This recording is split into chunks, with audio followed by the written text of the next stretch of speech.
now 2 children from Gaza have arrived in the UK for urgent medical aid. It's after a 17-month campaign by a small group of British volunteers.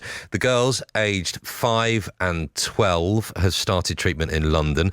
All the costs are being covered by private charitable donations. It's under a humanitarian initiative called Project Pure Hope, and we can hear all about this from Omar Din, who's a healthcare executive and one of the founders of Project Pure Hope. Hello, Omar.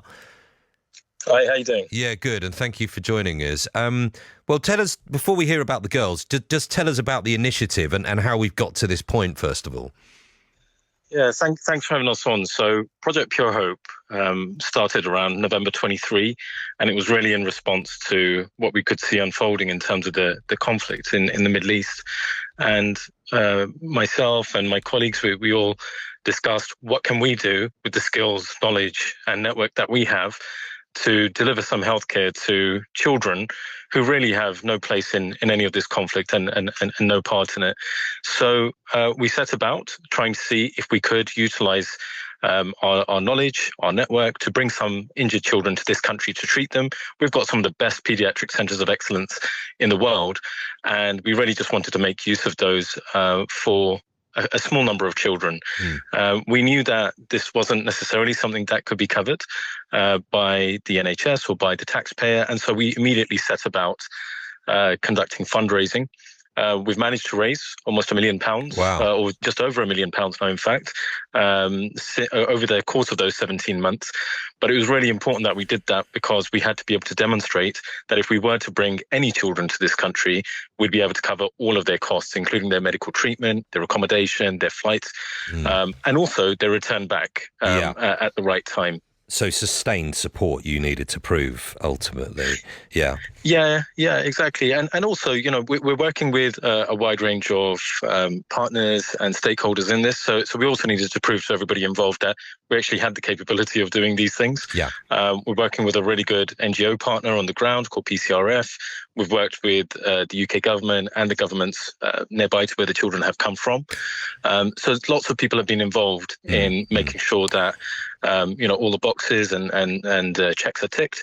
But essentially, we've had to raise funds privately, and the care that's being delivered is 100% private medical treatment. It's not on the NHS, and it's not in NHS hospitals. Okay, but, I can only imagine the work that must have been put in, not just for the fundraising, but as you say, around every kind of box that needs ticking and all the logistical effort around this. And £1 million in 17 months is absolutely incredible. So this must be a real moment for you, the fact that these 2 young girls are coming to this country. Tell us what that feels like, and also what kind of support these girls need on the medical front. Yeah, so it's a dual feeling. I mean, the feeling of finally being able to, it's the first time the UK's been able to say that we have any children from Gaza who are injured being treated in this country. So we're extremely happy about that. And it's so lovely to be able to see. I mean, they're such sweet children, and they're just like my children, right? They're no different. So we're so happy about that.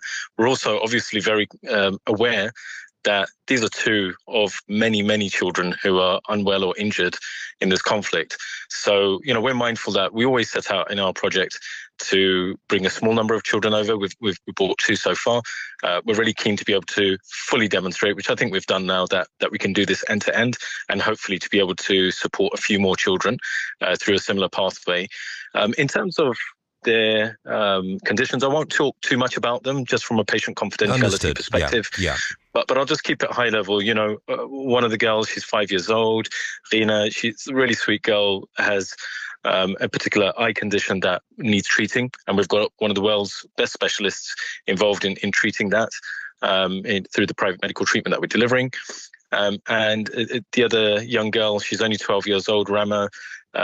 She's got quite a complex bowel issue that also needs treatment. And again, we've got a fantastic set of clinicians and a consultant involved in that care.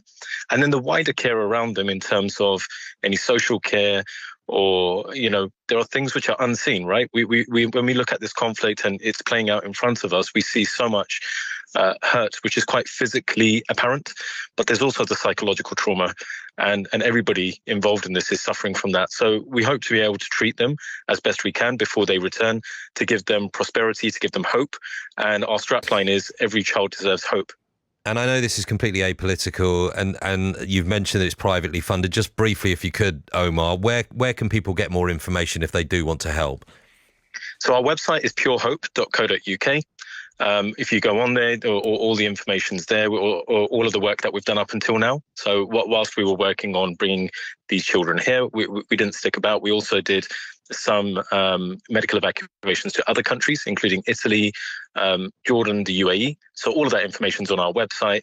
If people would like to donate, and that's really important to us because we need to be able to demonstrate we can do more of this work through private medical treatment, they can do it on our website too.